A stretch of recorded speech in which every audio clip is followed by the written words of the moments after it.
자, 유교가 어떻게 부활하는지에 대해서 본격적인 얘기를 해드릴게요. 저 통과의례라고 하는 게 관혼상제례라고 하는 걸 통과의례라고 하잖아요. 그 통과의례가 불교에 없었다. 그거는 제가 인도에서도 불교가 사라지는 이유 중에 하나가 통과의례를 정립하지 못해서일 것 같다라는 제가 예전에 그런 얘기를 했었습니다. 그런데 중국에서도 통과의례를 제대로 못 만들어냈어요. 그거는 저걸 왜 못 만들었는지 제가 정확하게 알아요. 이해가 돼. 내가 절에서 살아보면서 이해가 돼.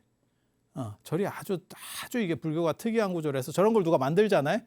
만들면 어떤 사람이 만들어야 되냐면 우리 같은 사람이 만드는 거예요. 노력 대비, 그러니까 저런 관혼상제례 같은 걸 만들려면 그 여러 가지를 참고해가지고 쫙 구조를 짜내야 되는데 노력 대비 욕만 남어. 그러니까 누가 그걸 만들겠어? 누가 그걸 만들겠어? 그러니까 사람이 꼭 대우를 받아서는 아니더라도 욕은 안 먹어야 되는데 잘못하면 이게 욕까지 먹어. 너는 세속에 집착하는 찌질이다. 이렇게 얘기할 수 있는 거야. 오늘날까지 관혼상제례가 없어요. 그래서 불교에. 지금 동아시아 불교에 없어요. 그걸 뭐 포교원 중심으로 해서 뭘 만드네 어쩌네 하지만 사용이 안 되고 있죠. 그런데 저 관혼상제례를 만드는 게 굉장히 중요한 거거든요. 굉장히 중요한 거예요. 그래서 일본 같은 경우도 그러잖아요. 일본에서 천주교가 안 망하는 이유 중에 하나가 뭐냐면 사람들이 결혼은 성당 가서 하고 싶어 한다. 이렇게 얘기하잖아요. 그러니까 그 의식이라든지 이런 게 장엄하면 천주교를 믿는다는 뜻이 아니에요. 일본 가보시면 기독교나 천주교가 거의 없습니다. 그래도 성당 가서 결혼하려고 한대 사람들이. 그래서 죽을 때는 절에 가고 결혼할 때는 잠깐 성당에 가고 이렇게 한다는 거예요. 그러니까 이 관혼상제례라고 하는 게 생각보다 굉장히 범위가 커요. 그리고 제가 없는 거를 정확하게 아는 이유는 뭐냐면 결혼 이런 거는 없었죠. 우리나라에 전통적으로 예를 들어서 불교 안에서 결혼하고 뭐 이런 게 없었으니까 그 다음에 뭐 성인식 뭐 이런 게 뭐 있었어. 제대로 없잖아. 상례하고 제례인데 상례도 뭐 시달림 같은 거 있지 않습니까? 제대로 없어요. 정확하게 말하면. 저 통과의례가 있으면 계속 어떤 부분에서 그걸 써야 되기 때문에 완전히 사라질 수가 없다는 거죠. 저걸 대체하는 뭔가를 만들어내지 않았으면. 그래서 선을 수행하거나 안 그러면 사상을 하면 사람들이 이렇게 좀 받아주는데 저런 걸 하면 사람들이 자꾸 불교인들은 다 그래. 찌질이하대. 좁쌀 갖고 찌질이하고 그런 걸 왜 그렇게 따지느냐. 네가 그릇이 덜 됐다. 예라고 하는 거는 원래 그렇게 다 형식적으로 쭉 따져가는 거예요. 모든 예법은 다 그런 거예요. 그래서 참 깝깝하지. 그러니까 뭘 하기가 굉장히 어려워. 그런데 유교는 이런 거 따지는 거 전문이거든요. 그래서 이런 거 하고 그다음에 과거제. 이 과거제가 사실 큽니다. 690년부터 705년까지 15년 동안 통치를 했었던 측천무. 과거제를 처음으로 이제 어느 정도 제도화시킨 거는 수나라 문제, 수나라 문제고 그거를 확대시키는 게 측천무입니다. 여기 이제 공영달 얘기가 나오는데 이거는 당 태종 때 얘기거든요. 공영달의 오경정이라고 해서 시, 서, 예, 역, 춘추 이 5개에 대해서 정본을 만드는 거죠. 그러니까 기독교로 얘기하면 정본 성서가 있는 거야. 뭐 공동번역 성서든지 이런 식으로. 왜냐하면 각 종파마다 안 그러면 각 판본마다 다른 성서들이 여러 개가 왔다 갔다 하면 서로 이게 호환이 안 되죠. 그러니까 하나의 비슷한 판본을 만들려고 노력하는 거죠. 왜 정본을 만들어야 될까? 저게 이제 오경정이라고 하는 건데 왜 정본을 만들어야 될까? 시험을 보는데 야 책이 다 틀려.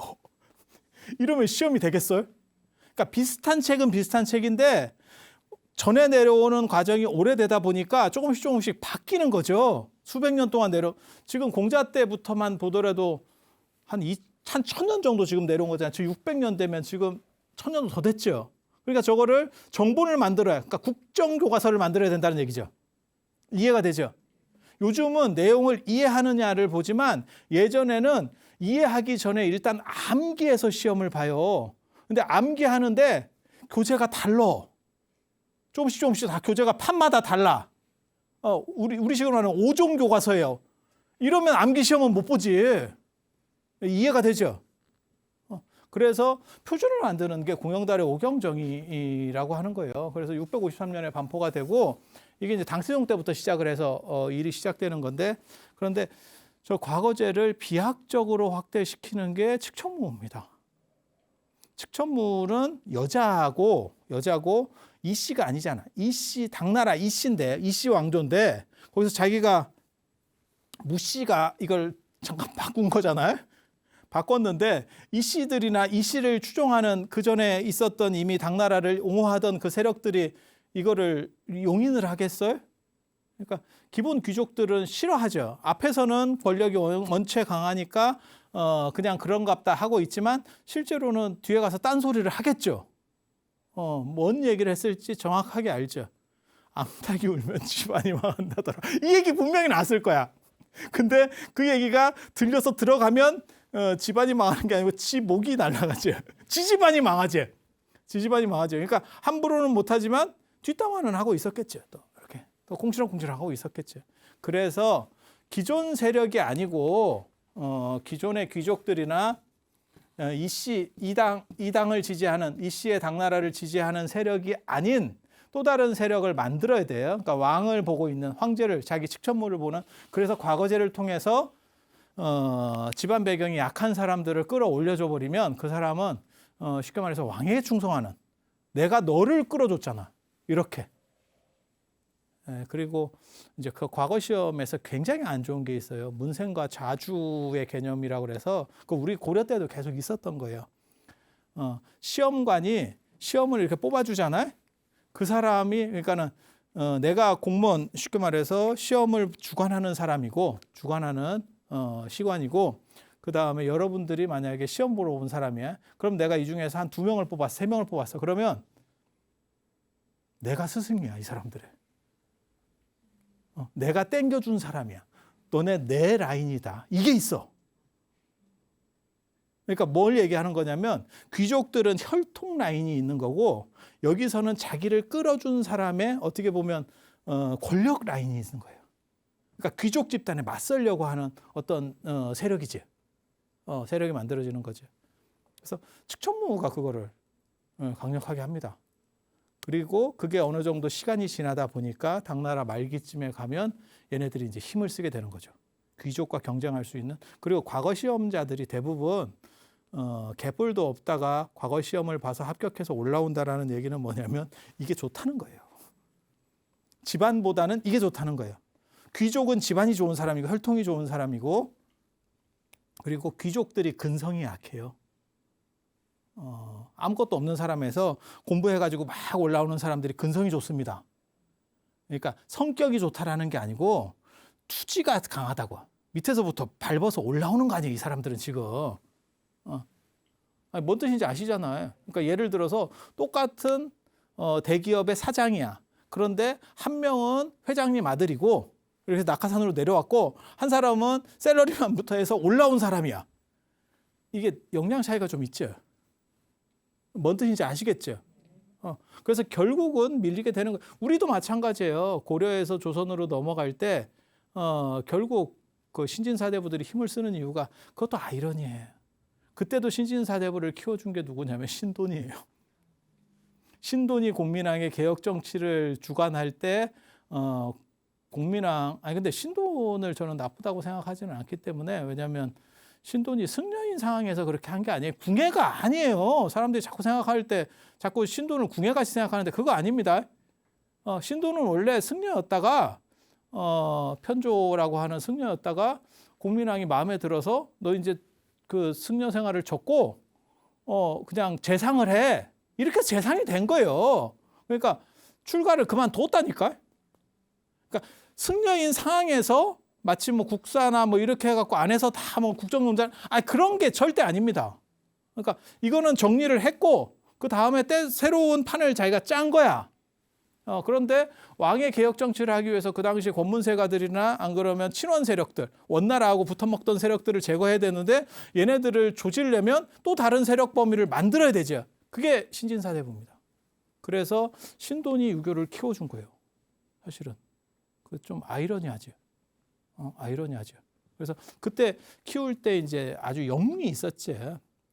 과거만 보면 합격한다라고 하는 2명이 있어요. 우리나라에 2명 있어. 무조건 1등이라고 하는 사람이 2명이 있어요. 그게 조선시대 때 율곡, 뭐 구도장원공이라고 9번 장원급제를 했다, 전국 1등을 했다 하는데 뭐 그런 거 아닌 것 같고 한 5번 정도 되는 것 같고, 그 말고 전설적인 영웅이 한 명이 더 있어요. 그게 목은 이색입니다. 중국 유학 가서도 원래 1등이었는데 그 중국인 아니라 그래. 그 원나라 사람 아니어가지고 2등으로 됐다라고 하는 얘기까지 있거든요. 그래서 목은 이색이 어떻게 보면 신진사대부의 대부예요. 그 밑에서 이제 2명이 나오는 거지. 그게 정몽주, 정도전. 다 이색계열에서 나오는 겁니다. 그래서 이게 좀 아이러니한 그런 구조가 있는데, 그래서 저 과거제가 정착이 되면 또 다른 세력 집단이 만들어지고, 좌주와 문생이라고 하는, 중국에서 난 뭐라 했는지 정확하게 명칭은 모르겠어요. 고려 시대 때는 좌주와 문생이라고 나와요. 좌주라고 하는 거는 내가 뽑아주는 사람. 그다음에 문생은 거기 이제 내가 뽑아서 뽑힌 사람. 그래서 과거제라고 하는 게 부활하는 어떠한 촉매제가 되는 거고, 그다음에 유명한 사람이 한유입니다. 당나라 말에 머리도 좋고 글도 잘 쓰고, 한퇴지라고, 제가 개인적으로 성대 박사 졸업할 때 한유를 가지고 박사 논문을 쓸까? 내가 이랬던 굉장히 문장가입니다. 문장가. 그래서 저 사람은 왜 불교를 싫어할까? 이제 뭐 이런 걸. 근데 그럴 수밖에 없는 게, 이제 당나라 말에 그러한 혼란의 책임이 불교가 번성했는데 당이 지금 이렇게 골로 가고 있으니까 그것은 불교의 책임이야 라고도 생각했던 하나의 인식이 있었고, 왜 이 지금 한유가 살던 시절은 안사에 난 이유입니다. 지금 보시면 안사에 난 이유입니다. 그래서 이게 골로 가고 있을 시점이거든요. 그러다 보니까 이 책임을 도대체 누가 져야 되느냐 라고 하는 걸 통해서 불교 책임론이 나오게 되는 거예요. 우리도 그런 거 있잖아요. 고려 시대가 나중에 이제 조선이 들어서면서 고려가 불교 때문이다, 이래서 불교를 한번 이렇게 작사를 냈고, 조선은 진짜 특이하다. 조선 말에 가면 대원군의 그거 있잖아요. 정말 서원철폐. 왜 나라가 이렇게 개판이 됐느냐? 유교 때문이다라고 유교 안에서도 생각을 한 거지. 그게 서원철폐잖아. 그건 굉장히 재밌어요. 왜냐하면 불교는 단 한 번도 불교가 스스로 불교를 조진 건 없거든. 외부 힘이 이렇게 하는 거지. 근데 서원철폐는 그건 진짜 재밌는 거야. 유교 이념의 왕조에서 유교를 좁혀. 왜? 이거 내가 봐도 너무 아닌 것 같아. 뭐 이런 거거든 지금. 그래서 그렇게 가는 거죠. 그래서 왜 이렇게 상황이 안 좋아졌느냐에 대해서 이제 책임 묻는 것들이 유교 안에서 나오기 시작하는 거고, 그래서 이제 고문운동이라고 그래요. 옛 문장. 그러니까 복고주의 생각하면 돼요. 복고주의. 이제 또 이 한유라고 하는 사람이 약간 순진해가지고, 근데 한유만 순진한 건 아니에요. 중국 사람들이 다 그렇게 생각했으니까. 요순, 우탕, 문무, 주공, 이런 얘기 제가 여러 번 해드렸었는데, 요순, 우, 탕, 문무, 주공. 요 임금은 당나라를 만든 사람이고, 이 당나라가 아니고 옛날 그냥 있었다라고 전설적인 나라예요. 당요 우순, 순 임금은 우나라를 만든 사람이고, 그 다음에 이게 하나라입니다. 이게 은나라를 만든 사람들이에요. 이게 지금 하나라는 이게 전설적인 왕조이기 때문에 아직까지도 중국 역사에는 나오는데 세계적으로 공인을 받지는 못했죠. 그래서 은나라부터 시작이니까 이건 이제 원래 이름은 상나라고, 은나라부터 시작이어서 이게 이제 드디어 은어의 발굴, 그 다음에 이게 중국 황한문명의 시작이 여기예요. 그리고 여기서는 이게 이제 주나라의 시조입니다. 문왕과 무왕, 그리고 요 문왕의 아들인데, 이렇게 두 아들인데, 요 사람들이 어떻게 보면 이 주나라를 건국한 실제 건국자 안정자예요. 정확하게 말하면 건국자 안정자, 이렇게. 그래서 이게 다 어떻게 보면 전설적인 왕조의 시조들이에요. 시조들만. 그러니까 우리식으로 말하면 왕건, 이성계, 박혁거세 이렇게 모아놓는 거예요. 지금 시리즈로. 그리고 이러한 때는 사람도 오래 살고 정치도 잘 되고 거의 이상적이었다고 구라를 칩니다. 그게 상고주의라고 하는 거예요. 근데 그게 이제 구라한 게 발굴을 통해서 드러났죠. 발굴해 보면 상태가 어떤지가 보이거든. 그 당시 어떻게 이 사람들이 살았는지 별로 상태가 안 좋았어요. 그런데 이제 뒤에 사람들이 자꾸 이제 왕조마다 이렇게 구라를 치니까 우리 때는 좋았어요. 뭐 어땠어요? 아까 제가 얘기했잖아요. 저 대종 눈깔 나갔다. 위구르 쪽 역사서에는 있는데 저쪽 역사서에는 중국 역사서에는 그게 없거든요. 왜냐하면 쪽팔리잖아. 그런데 그런 얘기는 동북아 쪽에는 있고 그래서 나중에 신채호의 조선상고사나 이런 쪽에는 그런 기록들을 쓰게 되는 거고 그 다음에 중국 역사서에는 없죠. 중국 역사서에는 없죠. 그래서 그런 식 이야기들이 중국은 이제 그런 걸 다 감춰요. 이렇게 창피하니까 다 감추게 되는 거고 그러다 보니까 무슨 일이 벌어지냐면 나중에 그 남은 기록들만 보면 그때는 태평성대야. 그런 것처럼 느껴져. 그리고 저런 상고시대 옛날 얘기들은 자료가 적거든요. 자료가 적다 보니까 더 남은 게 없죠. 그래서 저런 좋은 얘기들만 다 나와. 뭐 태평가를 뭐 불렀다는 동 그리고 저런 때는 또 사람이 오래 살았대요. 재위 기간이 굉장히 길어요. 그래서 저 봐라. 불교 들어오기 전에는 저런 태평성대가 있었는데 한유가 그렇게 얘기하는 거예요. 불교가 들어오고 나서 골로 갔다. 중국이 골로 갔다. 그래서 다시 유교를 부흥시켜야 된다. 라고 말하는 게 한유의 주장이에요. 한유의 주장. 그게 원도라고 하는 한유가 글을 그렇게 많이 쓰지는 않았어. 한창녀가 한유인데 퇴지라고도 하고 창녀. 근데 이 한유가 글을 많이 쓰지 않았는데 유명한 게 이거하고 두 가지입니다. 그래서 원도라고 하는 게 도의 근원을 밝힌다. 그래서 유교야말로 진정한 도다. 라고 하는 약을 팔고 그 약의 핵심은 방금 제가 말씀드린 거예요. 이 시대가 좋았는데 이 시대로 돌아가야 되고 이 시대에는 불교 없었잖아. 그래서 지금 우리가 이렇게 힘들게 사는 게 사실은 이게 불교 때문이고 얘를 조져야 돼. 이거 조선시대까지 나오는 얘기입니다. 이 논리 구조가 조선시대까지 나와요. 그런데 객관적 역사로만 보면 저 시대가 훨씬 더 살기 힘들었던 거고 당나라가 최고 번성한 왕조예요. 최고 번성한 왕조예요. 그냥 지금 현대의 입장에서 객관적으로 중국사를 봤을 때 그래서 중국 통사나 이런 거 중국사 이만한 책들을 다 봐도 뭐라고 나오냐면 수당 세계제국이라고 나오고 그 앞에는 다 찌리했어. 근데 이들 역사가 워낙 좀 불분명하기 때문에 이거를 취하기는 좀 애매하니까 뭘 취하냐면 나중에 한나라 유방의 한나라를 취한다고. 그래서 뭐 한민족이 어떻고 쟤네가 얘기하는 거지. 우리 한자 말고 그 한수 한자 저 은하수 할 때 한자. 그래서 이렇게. 그리고 이 논리 구조가 여기서 나옵니다. 논불골표. 이 논불골표 굉장히 중요한 사건이에요. 그래서 똑같은 얘기를 하는 거야. 그래서 한유는 처음 시작한 정도의 사람이기 때문에 논리가 치밀하지 못해요.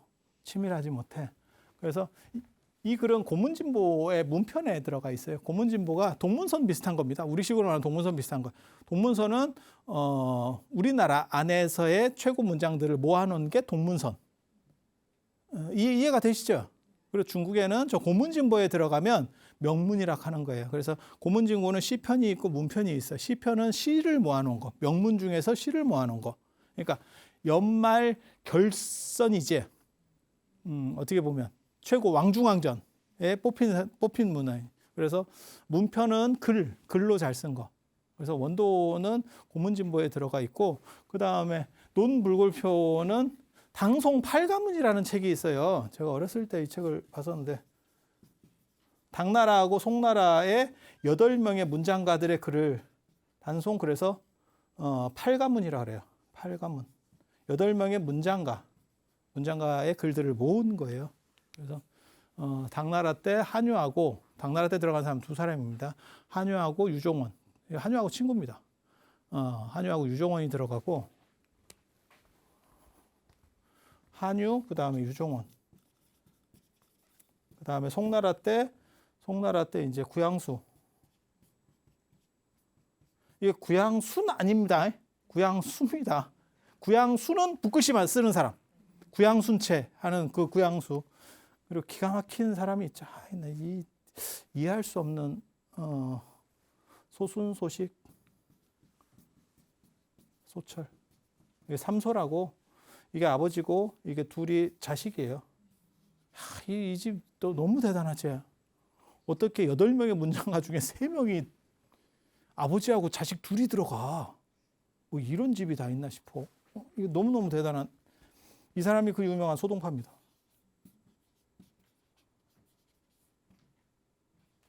소동파 몰라? 네? 구법당 사건에서? 소동파를 몰라? 소동파 엄청 유명하잖아.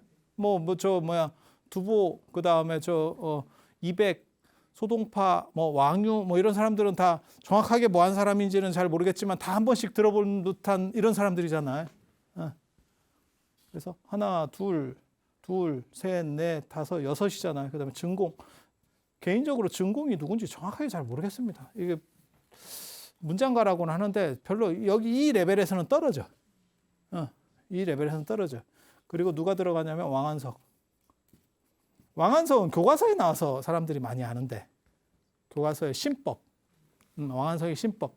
그 신법이 개혁하는 거거든. 개혁법을 만들어서 추진했는데, 그걸 이제 신법당이라고 그러는 거고, 신법을 주로 한다래 신법당이라고 하는 거고, 여기에 반대했던 게 구법당의 소식이에요.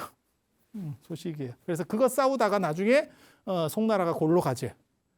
법을 고쳐야 된다, 안 고쳐야 된다, 제도를 바꿔야 된다, 안 바꿔야 된다.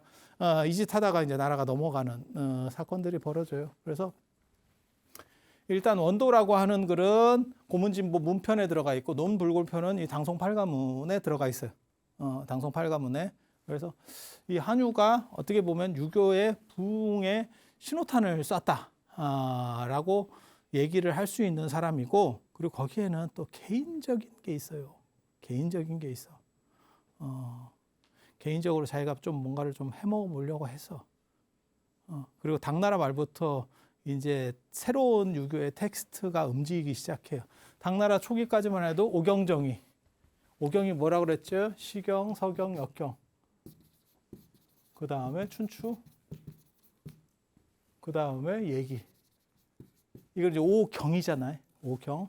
그런데 당나라 말부터 불교를 잡고 새로운 어떠한 사상적인 거를 내겠다라고 하면서 등장하는 게 사서입니다. 사서. 논어, 맹자, 대학, 중용. 맹자가 여기서부터 움직이기 시작해. 그 전에 진짜 골로 가고 있다가 당 말에 맹자가 이렇게 머리를 치켜 올리면서 떠오르기 시작해. 야, 2300년 전 사람이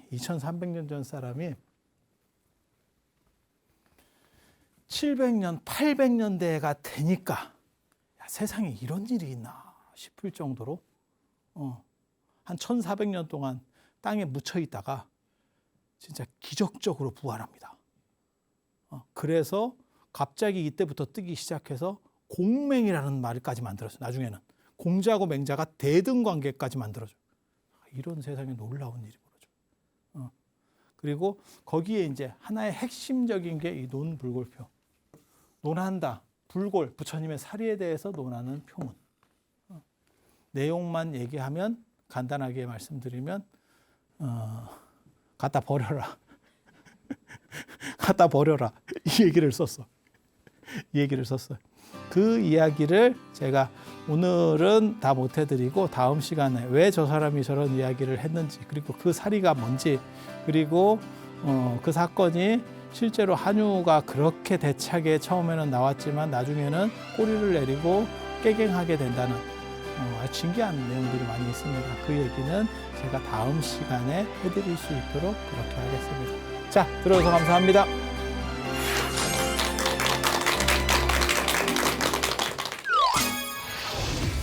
이제 난세가 시작이 되면서 세상이 어지러워지면서 이 책임을 어떻게 할 거냐. 그래서 새로운 변화의 요구들이 일어나기 시작하고, 그 과정에서 유교가 이제 재편되기, 이제 추스려지는 거죠. 추스려지고 시작하고, 그 다음에 불교의 책임을 묻는, 그래서 불교 들어오기 전에 고대에는 굉장히 잘 됐는데 너네 때문에 문제가 있었어. 그래서 지금 우리가 이렇게 살기 힘든 거야. 라고 하는, 그러니까, 타당한 건지는 잘 모르겠어요. 그러니까 근데 어떤 방식 중에 문제를 처리하는 방식 중에 하나인 건 분명합니다. ARS에 동참하신 분들 중 추첨을 통해 황제바이오에서 황제 동충하초 엑기스, 황제 버섯 감로스를 드립니다. 생각의 흐름이 복잡해질 때 나는 그곳으로 향합니다. 템플스테이, 생각을 비우고 마음을 채우다. 마음을 정화시켜주는 한 모금의 숨.